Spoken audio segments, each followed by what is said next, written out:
Good evening, everyone. My name is Prashant and welcome back in Bhavyam classes. Okay आज हम discuss करने वाले हैं C U E T P G geography का syllabus और ये क्लास बाईलैंग्वेज होने वाली है। हम दोनों ही लैंग्वेजेस में कवर करेंगे जहाँ तक हो सकेगा। ठीक है, सी यू ई टी का पी जी का सिलेबस, क्योंकि सी यू ई टी का पी जी का सिलेबस क्या है, बहुत ज़्यादा वाइड है। ठीक है, बहुत बड़ा है। तो हम पहले छोटे छोटे पार्ट्स में डिवाइड करेंगे और जितना जल्दी हो सके उतने जल्दी कवर अप करने की कोशिश करेंगे। ओके, तो देखते हैं क्या है सिलेबस। तो सिलेबस में सबसे पहले हमें क्या डिस्कस करना है, जियोमॉर्फोलॉजी। ठीक है, सबसे पहले हमें जियोमॉर्फोलॉजी के बारे में पढ़ना है। ठीक है, जियोमॉर्फोलॉजी में भी सबसे पहले हमें क्या पढ़ना है, solar system and the earth, कि सोलर सिस्टम क्या है और अर्थ क्या है। इसमें देखो, पहले हम पढ़ेंगे ओरिजिन ऑफ द अर्थ, कि अर्थ कैसे ओरिजिन हुई, नहीं, और फिर गैलेक्सी, गैलेक्सी कैसे बनी।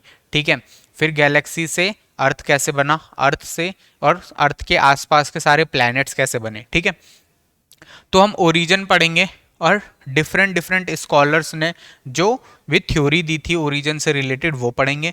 फिर हम इंटीरियर ऑफ द अर्थ पढ़ेंगे कि अर्थ का इंटीरियर कैसा है। ठीक है, फिर हम पढ़ेंगे जियोलॉजिकल टाइम। ठीक है, क्योंकि जियोलॉजिकल टाइम बहुत पहले से चल रहा है और वो हमें पढ़ना है। ठीक है, फिर हम रॉक क्लासिफिकेशन पढ़ेंगे कि कितने टाइप की रॉक्स होती हैं और उन रॉक्स का जो साइकिल है वो पढ़ेंगे। हम प्लेट टेक्टोनिक पढ़ेंगे। ठीक है, और लैंड फॉर्म और क्या पढ़ेंगे, ओशन एंड लैंड। ठीक है, उसमें जो वैगनर की थ्योरी है। ठीक है, प्लेट टेक्टोनिक्स की वैगनर की जो थ्योरी है, ठीक है, वो हम पढ़ेंगे। ठीक है, और जो पूरी प्लेट टेक्टोनिक थ्योरी है वो पढ़ेंगे। ठीक है, उसके बाद हम लोग क्या पढ़ेंगे, एंडोजेनेटिक प्रोसेसेस और एक्सोजेनेटिक प्रोसेसेस। ठीक है, दो मेन प्रोसेसेस हम पढ़ेंगे, इंडोजेनेटिक और एक्सोजेनेटिक। इंडोजेनेटिक प्रोसेसेस वो सारे प्रोसेसेस होती हैं जो अर्थ के नीचे से काम करती हैं। ठीक है, इसमें फोल्ड फॉल्ट्स, डोम्स, ये सारे लैंड फॉर्म्स, अर्थक्विक पढ़ेंगे, वॉल्केनोस पढ़ेंगे। ठीक है, और अर्थक्विक और वॉल्केनोस क्यों आते हैं। ठीक है, और डिफरेंट प्लेट मूवमेंट की वजह से कौन कौन से लैंडफॉर्म बनते हैं। ठीक है, एक्सोजेनेटिक में हम पे क्या पढ़ेंगे, ऐसे फैक्टर जो लैंडफॉर्म को बनाते हैं जमीन के बाहर। ठीक है, जमीन के ऊपर। ठीक है, इसमें हम वेदरिंग, इरोजन पढ़ेंगे, मास वेस्टिंग पढ़ेंगे। ठीक है, इसमें हम fluvial, glacial, coastal, arid, cast landform और जियोमॉर्फिक हजार्ड्स के बारे में पढ़ेंगे। ठीक है, इसमें हम जितनी भी भू आकृतियां बनती हैं, ठीक है, और वो पढ़ेंगे। अंतर्जनित बल कहते हैं इनको, इंडोजेनेटिक फोर्सेस को, और एक्सोजेनेटिक फोर्सेस को कहते हैं बाह्यजनित बल। हम ये दोनों बलों के बारे में पढ़ेंगे और जितनी भी स्थलाकृतियां इनसे बनती हैं उनके बारे में पढ़ेंगे। ठीक है, उसके बाद हमारा जो सेकंड टॉपिक आ जाता है वो आ जाता है हमारा क्लाइमेटोलॉजी का। ठीक है, क्लाइमेटोलॉजी में हम लोग क्या पढ़ने वाले हैं, क्लाइमेटोलॉजी में जो हमारा फर्स्ट टॉपिक होगा वो होगा आप हमारा एलिमेंट्स। ठीक है, फर्स्ट होगा हमारा elements of weather and climate. तो हम पहले क्या पढ़ेंगे, जलवायु और वेदर, यानी कि मौसम में क्या फर्क होता है। ठीक है, मौसम और जलवायु में क्या फर्क होता है। ठीक है, फिर उसके बाद मौसम और जलवायु को प्रभावित करने वाले कारक, ठीक है, उनके बारे में हम पढ़ेंगे। फिर हम पढ़ेंगे एटमॉस्फेरिक प्रेशर, यानी कि जलवायु यानी कि जो बल लगाती है एटमॉस्फेयर, ठीक है, वो पढ़ेंगे।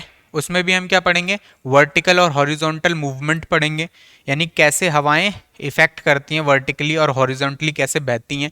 ठीक है, इसमें हम टाइप ऑफ प्लेनेटरी विंड्स के बारे में और परमानेंट और लोकल विंड्स के बारे में पढ़ेंगे।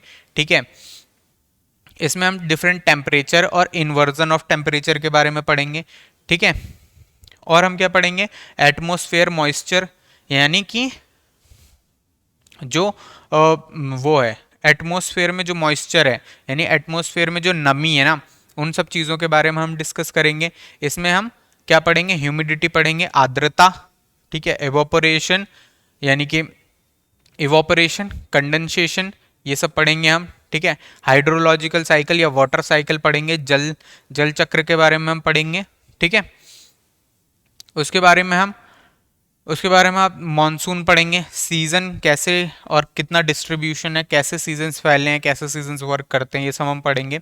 ठीक है, डिफरेंट सीजन्स के बारे में। ठीक है, एयर मास और फ्रंट के बारे में हम पढ़ेंगे।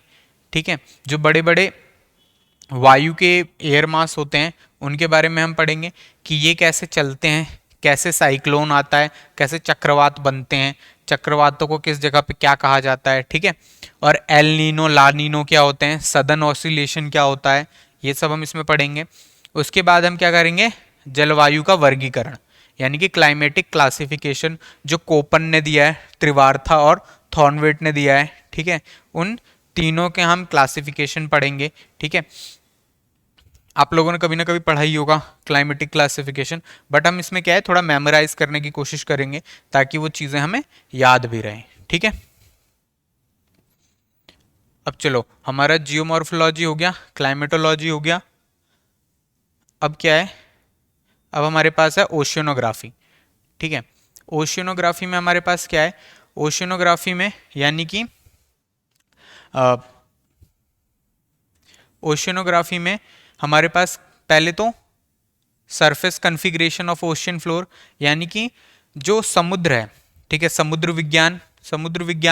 समुद्र विज्ञान में हम क्या पढ़ेंगे कि जो समुद्र के नीचे की जो सतह है, ठीक है, समुद्र के नीचे की जो सतह है वो कैसे है। ठीक है, समुद्र के नीचे भी पहाड़ होते हैं, समुद्र के नीचे भी पठार होते हैं, समुद्र के नीचे भी प्लेन होता है।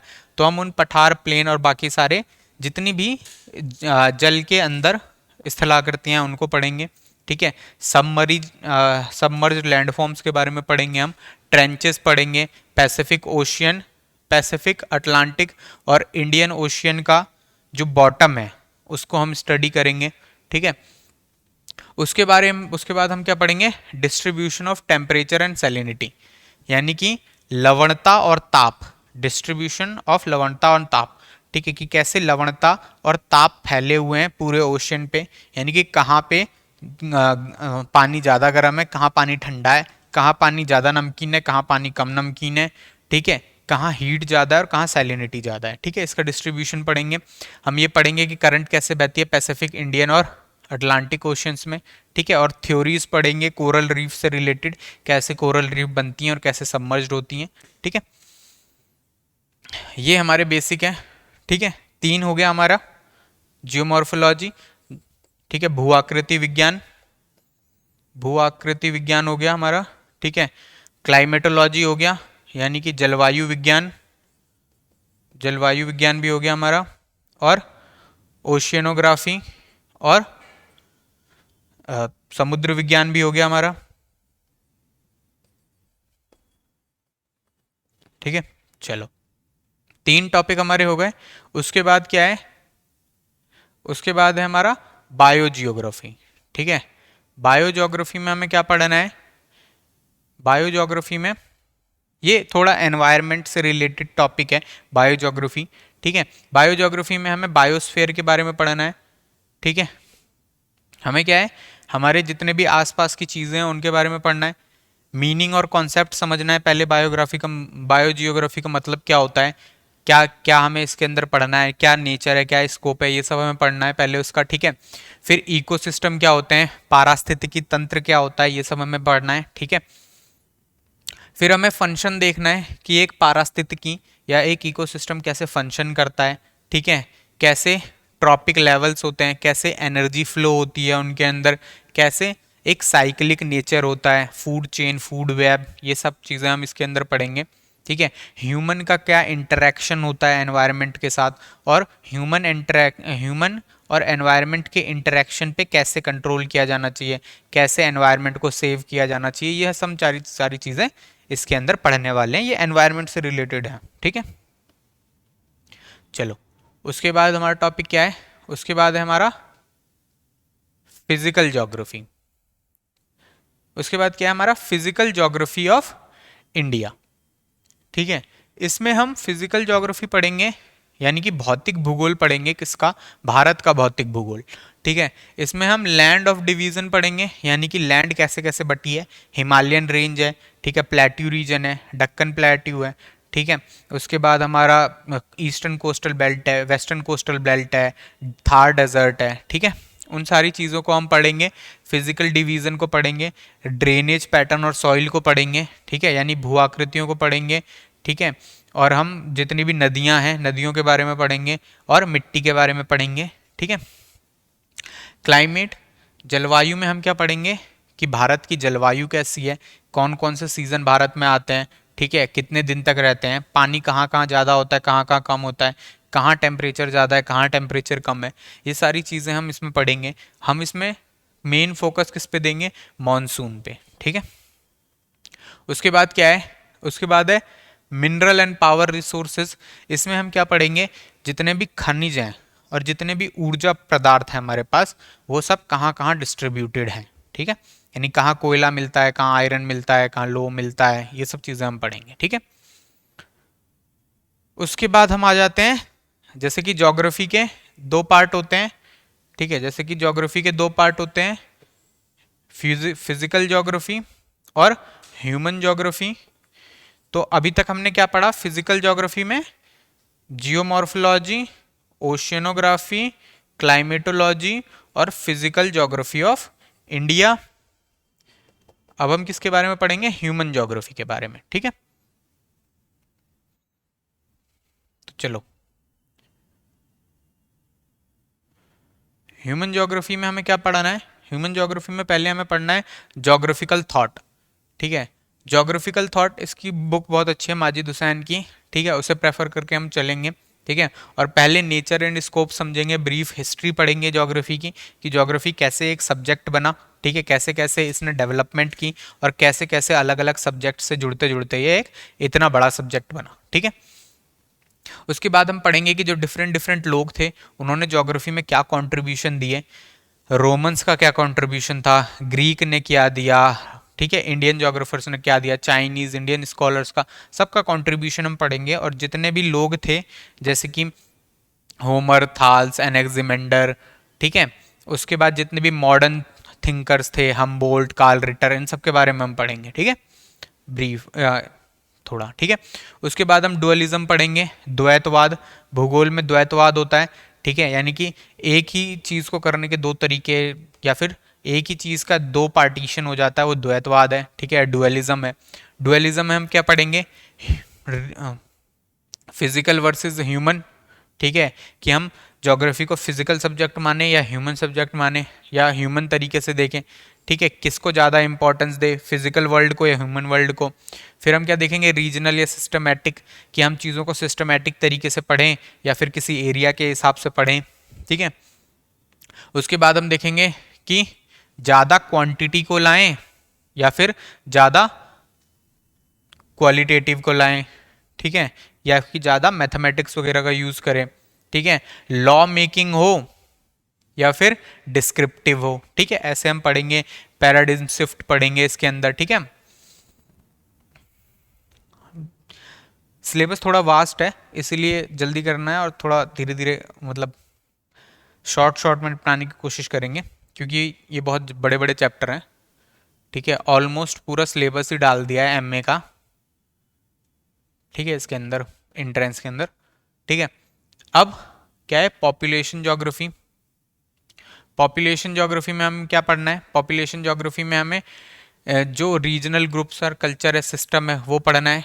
ठीक है, पॉपुलेशन ज्योग्राफी में बेसिकली हमें population, population distribution, sex ratio, ठीक है, कंपोजिशन ऑफ पॉपुलेशन, यही सब पढ़ना होता है। ठीक है, एथनिक ग्रुप्स पढ़ने हैं, माइग्रेशन के बारे में पढ़ना है, डिस्ट्रीब्यूशन एंड डेंसिटी पढ़ना है पॉपुलेशन का। ठीक है, जो कि 12th में भी पढ़ा था हम लोगों ने। ठीक है, उसके बाद हमें क्या पढ़ना है, उसके बाद हमें पढ़ना है ज्योग्राफी ऑफ रिसोर्सेज, यानी जो नेचुरल रिसोर्सेज हैं वो कैसे डिस्ट्रीब्यूटेड है, नेचुरल रिसोर्सेज कैसे डेवलप होते हैं, नेचुरल रिसोर्सेज का क्या कॉन्सेप्ट है, वो सारी चीज़ें हम इसमें पढ़ेंगे। ठीक है, जैसे water resources, forest resources, land resources. ठीक है, फिर उसके बाद क्या है, इकोनॉमिक ज्योग्राफी। इकोनॉमिक ज्योग्राफी में हम क्या पढ़ेंगे, डिफरेंट सेक्टर्स ऑफ इकोनॉमी पढ़ेंगे। ठीक है, डिफरेंट जो वर्ग हैं हमारी अर्थव्यवस्था में उनको पढ़ेंगे। जो प्राथमिक सेक्टर है, यही प्राथमिक वर्ग है, द्वितीय, तृतीय, चतुर्थ एक्टिविटी। ठीक है, जो क्रियाकलाप है उनको पढ़ेंगे, यानी प्राइमरी, सेकेंडरी, टर्सरी एक्टिविटीज़ को हम पढ़ने वाले हैं। ठीक है, प्राइमरी में हम पढ़ेंगे एग्रीकल्चर, एनिमल हस्बेंड्रिंग, ट्रांस ह्यूमंस और लाइफ स्टॉक रेयरिंग, फिशिंग, ठीक है, गैदरिंग, हंटिंग, इन सब के बारे में हम पढ़ेंगे। ठीक है, मत्स्य पालन, पशुपालन और कृषि, इन सब के बारे में हम प्राथमिक चीज़ों में पढ़ेंगे या फिर एग्रीकल्चर या कृषि में पढ़ेंगे। फिर उसके बाद माइनिंग और इकोनॉमिक के बारे में पढ़ेंगे। ठीक है, कि माइनिंग कैसे होती है, किस किस जगह पे कौन कौन से रिसोर्सेज हैं, ये सब हम इसमें पढ़ेंगे। ठीक है, उसके बाद हम डिफरेंट डिफरेंट इंडस्ट्रीज़ की बात करेंगे। ठीक है, बड़ी इंडस्ट्रीज़ की जैसे आयरन और आयरन एंड टेक्सटाइल और कॉटन टेक्सटाइल। ठीक है, iron and coal and cotton textile, इन सब बड़ी बड़ी इंडस्ट्रीज़ के बारे में बात करेंगे, रूहर कोल्ड फील्ड, इन सब के बारे में। ठीक है, उसके बाद हम लोग देखेंगे जो इंटरनेशनल ट्रेड है, ट्रांसपोर्टेशन कैसा है। ठीक है, यानी कि जो अंतर्राष्ट्रीय व्यापार है वो कैसा चल रहा है, या जो अंतर्राष्ट्रीय परिवहन है वो कैसा चल रहा है, ये हम पढ़ेंगे इकोनॉमिक ज्योग्राफी में।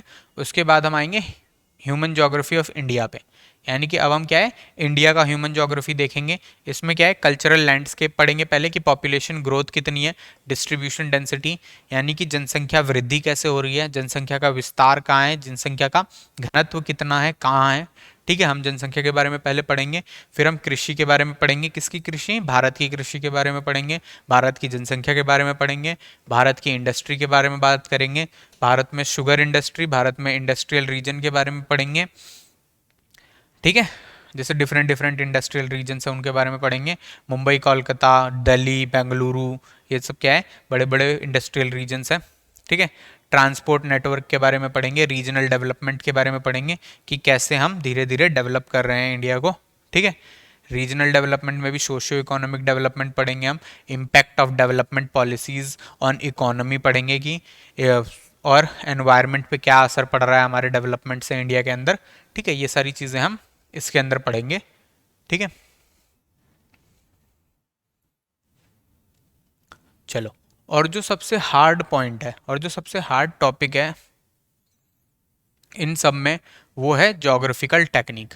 देखो, जोग्राफिकल टेक्निक क्या है, काफ़ी हार्ड टॉपिक है और इसे करने के लिए क्या है, एक प्रायर नॉलेज होनी ज़रूरी है। ठीक है, आपने पहले ज़रूर पढ़ ही रखा होगा अपने यूजी और पीजी में, बट फिर भी इनको अंडरस्टैंड करने के लिए क्या है, थोड़ा टाइम लगता है, क्योंकि ये क्या है, टेक्निकल बैकग्राउंड से होते हैं ज़्यादातर ज्योग्राफी में। सब क्या है, सब इतने टेक्निकल बैकग्राउंड से नहीं होते, कुछ लोग होते हैं, कुछ लोग ह्यूमैनिटीज़ से ज़्यादा लोग होते हैं, इसलिए ये टॉपिक क्या है, सबसे ज़्यादा हार्ड लगता है। ठीक है, बट हम इन टॉपिक्स को भी क्या है, धीरे धीरे और एकदम स्टार्ट करेंगे 11th क्लास के लेवल से, 12th क्लास के लेवल से, और धीरे धीरे ऊपर लेके जाएंगे। ठीक है, क्योंकि 11th और 12th में जो प्रैक्टिकल की बुक है वो तो हमें स्कूल में कभी पढ़ाई नहीं जाती थी, बट वो क्या है, हमारा बेस होनी चाहिए। ठीक है, तो हम उन्हीं बेस से स्टार्ट करेंगे और धीरे धीरे उसी बेस पे आगे बिल्ड करेंगे। ठीक है, पहले हमें क्या पढ़ना है, कार्टोग्राफी के बारे में पढ़ना है। ठीक है, कार्टोग्राफी के बाद हमें क्या पढ़ना है, मैप्स के बारे में पढ़ना है। ठीक है, मैप में जो स्केल होता है उसको समझना है।